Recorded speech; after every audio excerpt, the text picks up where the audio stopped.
Yo, what's up mga kabayan? Welcome back sa aking channel, OFW Nonoy. Bali, may babasahin lang po tayong message galing sa FB page po natin. Tungkol po to sa e-travel registration. Galing po kay Sir Jeff Pintal. Shoutout po sa inyo, sir.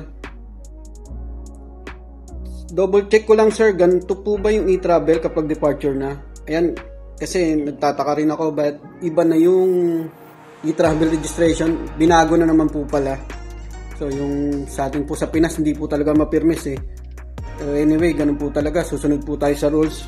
Kaya gagawa po tayo ng video kung paano mag-update, mag-register sa e-travel yung bago pong update nila. Okay, simulan na po natin. Ngayon, punta lang po tayo ng Google. I-type lang po natin dyan na etravel.gov.ph. Yan po yung website ng e-travel. Mag-iingat po kayo sa scam na website. Ayan po yung unang lalabas. Enter your email address. Hindi na yung katulad dati. Lagay nyo lang po yung tamang email address nyo po dyan para makareceive po kayo ng OTP. Tapos click nyo yung continue. Ayan, please check your email for the OTP code. Gagawa na rin po kayo ng password dyan. Punta muna po tayo sa Gmail natin. Kaya siguraduhin nyo po tama yung email na i-enter nyo po doon sa pag-register. Ayan, e-travel. Welcome to e-travel. Activate your account. Ayan po yung OTP code. Copy nyo lang yan. Balik po tayo sa e-travel website. Create po muna tayo ng password. Andyan po yung instruction. Kailangan the password must be at least 8 characters. Mayroon pong number at letter. Saka mayroon pong special characters. Lagyan nyo na lang po. Yung mga dollar sign po yan. Tapos lagyan nyo na yung email code nyo po dyan. Yung OTP na sinend. Pag okay na, click nyo yung continue. Tandaan nyo na po yung username nyo at password nyo. Ayan po pala yung nadagdag yung magkuha po tayo ng selfie. Mag-upload na. Magkakaroon na po ng picture yung ano natin. Account natin. Yan, Philippine passport holder, wala naman pong naiba dyan, ganun pa rin. Yun lang yung image na magdadagdag ka ng image. Lagyan ko lang, personal info lang po yan, full name, birthday, passport, at saka may mga ibang katanungan dyan. Click natin next kung pwede natin i-bypass pagka kahit walang picture. Required po pala mag ng picture. Click nyo yung take a selfie. Pwede kayong mag-take a photo, pero dito na po ako sa files ko kukuha. Click nyo yung tatlong guhit na yan. Tapos local files. Tapos choose a local file.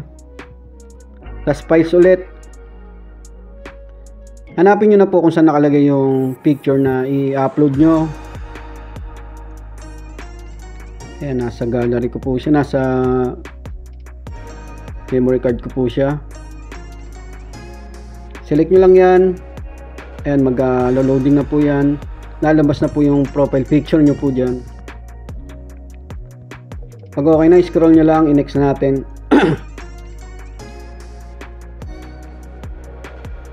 So, ganun pa rin yung onboarding permanent country of residence. Yung address nyo lang po.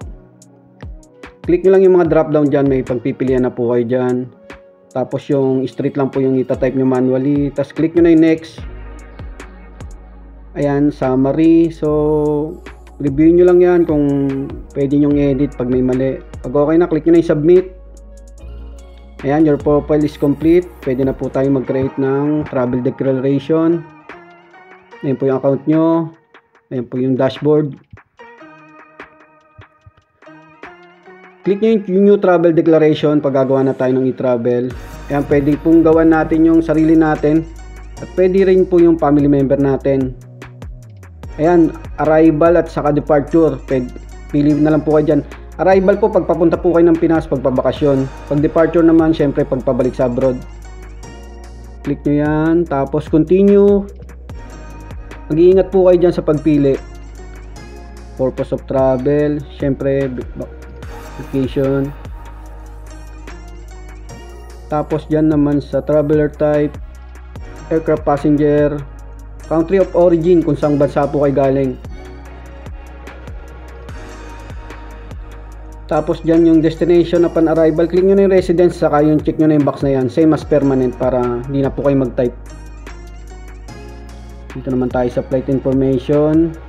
Date of arrival, kailan dating nyo sa Pinas.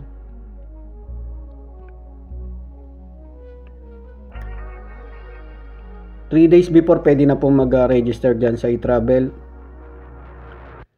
Tapos yung date of return, yung iba, wala pang date of return yung karamihan sa mga, yung ibang kababayan natin. Pwede po kayo mag-estimate ng time dyan, ng date, okay lang po yan. Kung ilang days po ang bakasyon nyo. Tapos, name of airline. Yan, click nyo lang yung drop down, may mga option po dyan. Flight number. Scroll nyo lang po yan, drop down dyan. Hanapin nyo yung flight number nyo. Saan na yung 683? Ito.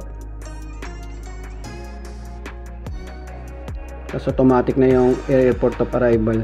Tapos seatbelt, option na lang po yan. Tapos click nyo na yung next. Ayan yung countries work health declaration, kahit optional na yung add. Dito lang po tayo sa i-click nyo lang yung no parehas. Tapos click nyo na yung next para wala na maraming tanong. Ayan, yan yung summary declaration nyo. Review nyo lang ulit. Pag okay na, click nyo na yung submit.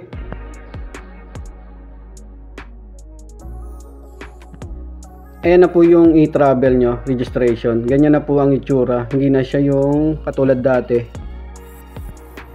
Meron na rin po kayong copy sa email yan. Ayan, nakalagay po dyan. Hindi nyo na kailangan pakita yung QR code nyo sa e-travel.